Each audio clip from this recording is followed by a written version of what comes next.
शहरिया क्षेत्र के लिए हमने 36% किया है। दूसरा जो एक मुद्दा रहता था कि जो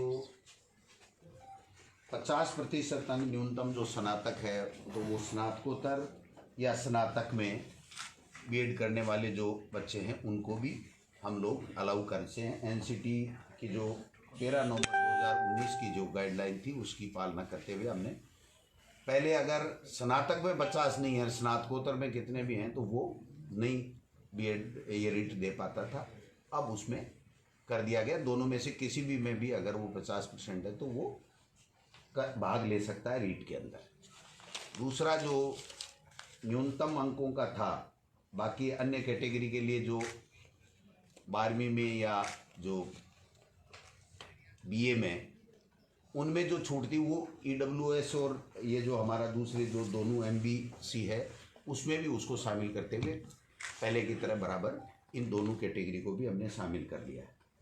वाणिज्य जो विषय था उसकी काफ़ी समय से मांग उठ रही थी और उसको शामिल पहले नहीं किया जा रहा था। अब हमने इसको सोशल स्टडी L2 जो L2 का होगा हमारा बीएड किया हुआ व्यक्ति, तो वो उसमें सोशल स्टडी के अंदर हम उसको बीएड वाले को भी पात्र मान रहे हैं। एक रीट के साथ हमें सिलेक्शन का जो क्राइटेरिया था, जो पहले रूल थे उसमें 30% एकेडमिक के थे और 70% रीट के थे। तो हालांकि ये रीट का पार्ट नहीं है लेकिन बताना ज़रूरी है, क्योंकि जो बच्चा रीट दे रहा है उसको ध्यान में रहना चाहिए कि मेरा सिलेक्शन का क्या क्राइटेरिया है।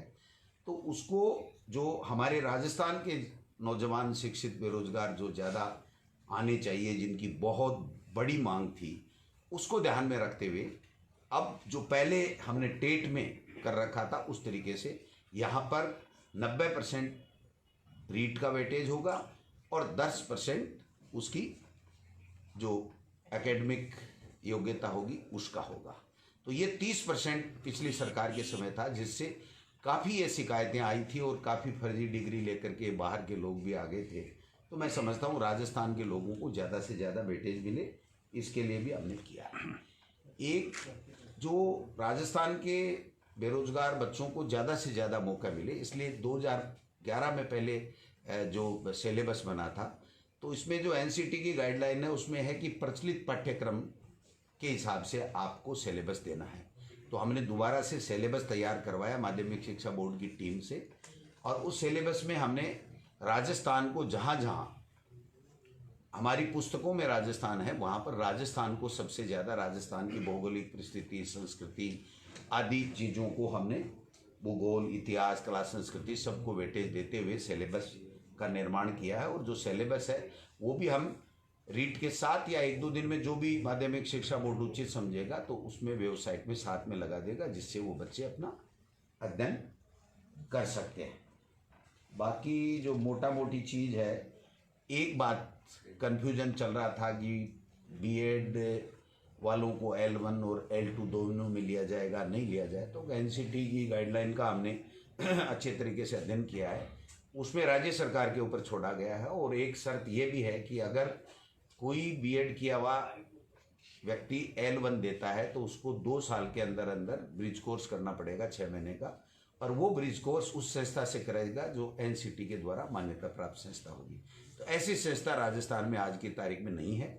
और बीएड के बच्चों को चूँकि फर्स्ट ग्रेड में, व्याख्याता में, सब में मौका मिलता है, तो बीएसटीसी के बच्चों को केवल L1 में मौका मिलता है। तो जब राज्य सरकार का क्षेत्राधिकार पे उनके विवेक के ऊपर छोड़ा गया, तो इसलिए राज्य सरकार ने दोनों वर्गों का ध्यान रखते हुए बीएसटीसी के बच्चों का वो जो डीएलईडी जिसको बोलते हैं उसका भी ध्यान रखा है और बीएड वालों का भी ध्यान रखा है। तो L1 है उसमें केवल डीएलईडी यानी बीएसटीसी के बच्चे आएंगे और L2 में बीएड वाले बच्चे आएंगे। एक और महत्वपूर्ण निर्णय मैं इस मौके पर मैम को भी धन्यवाद देना चाहूँगा कि जब बोर्ड से फाइल आई कि साहब 1.5 या 2 गुनी के लगभग उन्होंने फीस कर ली थी, तो इनका ये सुझाव था कि मंत्री महोदय हमको कोरोना के समय ध्यान रखना चाहिए और इस फीस को नहीं बढ़ाना चाहिए। तो हमने ये फैसला किया है कि 2017 में जो रीट में जो बच्चों के लिए परीक्षा शुल्क था रीट देने का, वही शुल्क हमने रखा है, उसमें 1 पैसा भी हमने नहीं बढ़ाया।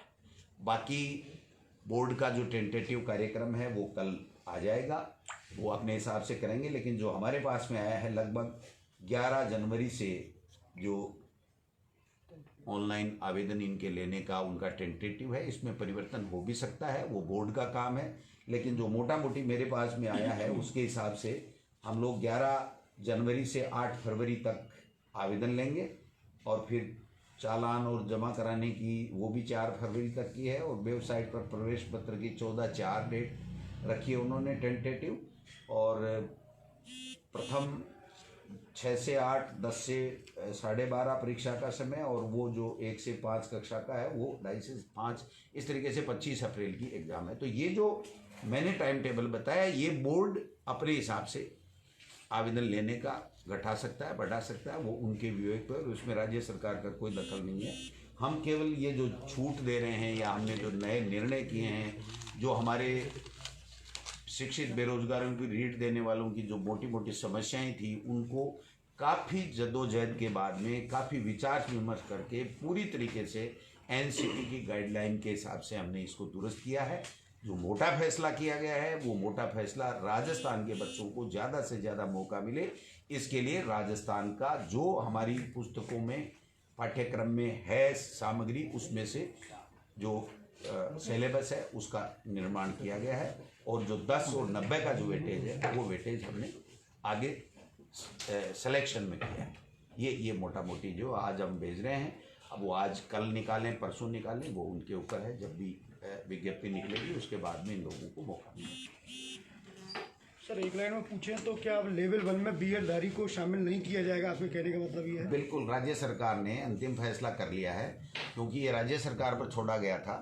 और दूसरी चीज़, ब्रिज कोर्स की जो आवश्यक शर्त थी, अगर हम इसको अगर L1 में बीएड वालों को शामिल करते तो एनसीटी से कब उस ब्रिज कोर्स की मान्यता मिलेगी, राज्य सरकार के पास क्या संसाधन होंगे क्या नहीं होंगे। दूसरी चीज़, फिर अगर वो नहीं कर पाएगा तो फिर उसकी नौकरी को खतरा हो जाएगा, उसको हम परमानेंट कर नहीं सकते, उसको बाहर निकालना पड़ेगा।